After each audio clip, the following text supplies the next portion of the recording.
Bonjour, une petite explication sur le cours. Alors méthode 5, donc c'est la suite de ce qu'on a vu juste avant sur les différents vocabulaires. Donc vous aviez donc les angles adjacents, les angles complémentaires, les angles supplémentaires et les angles correspondants et alterne-interne. Et maintenant vous avez des petites propriétés à connaître. Premièrement, si deux angles sont opposés par le sommet, alors ils ont la même mesure.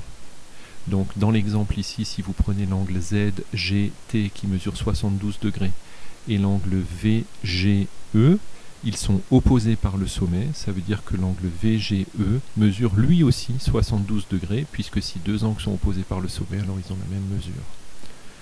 Ensuite, si deux angles alternes-internes sont déterminés par des droites parallèles, alors ils ont la même mesure. Donc ici, par exemple, vous avez les droites VT et UY qui sont parallèles.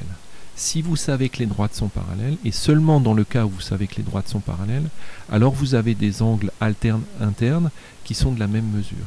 Donc par exemple, les angles VGE et GEY sont alternes internes, en plus les droites sont parallèles, et puisque les droites sont parallèles et que les angles sont alternes internes, alors je peux dire que ces deux angles sont de la même mesure. Comme je sais que celui-là mesure 72, et bien celui-là va mesurer 72 aussi. Mais je répète, ça ne fonctionne que si les droites sont parallèles. Je vous rappelle qu'ici, on vous a donné une définition des angles alternes internes, ces deux-là, sur deux droites qui ne sont pas forcément parallèles. Donc ça ne suffit pas d'être alterne interne pour être de la même mesure. Il faut en plus que les droites soient parallèles. Même chose pour les angles correspondants. L'angle ZGT et l'angle GEY, là, cet angle qui fait 72 et celui-ci sont des angles correspondants, puisqu'ils sont tous les deux du même côté de la séquente, et qu'il y en a un ils sont chacun au-dessus de leurs droites respectives. Et dans le cas où vous avez deux angles qui sont correspondants, et si en plus les droites sont parallèles, alors ils ont la même mesure. Donc puisque celui-là mesure 72 degrés, celui-là va mesurer 72 degrés aussi.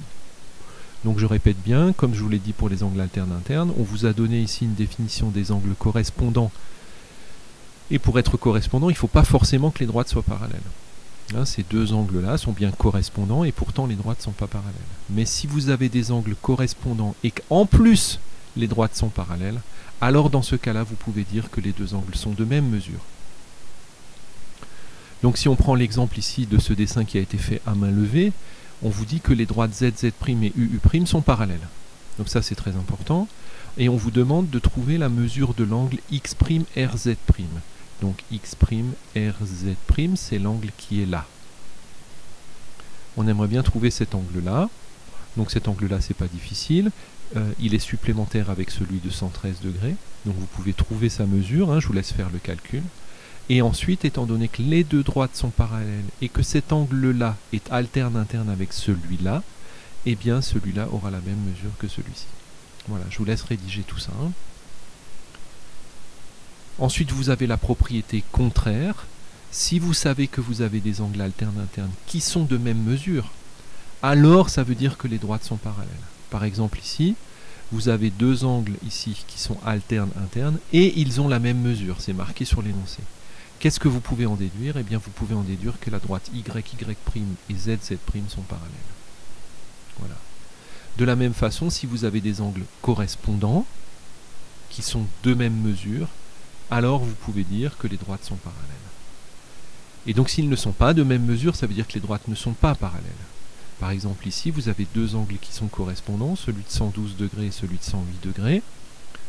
Si vous retournez la figure, donc 112 degrés, 108 degrés sont des angles correspondants, puisqu'ils sont tous les deux du même côté de YY', et qui sont tous les deux ici à droite de AB et à droite de DC.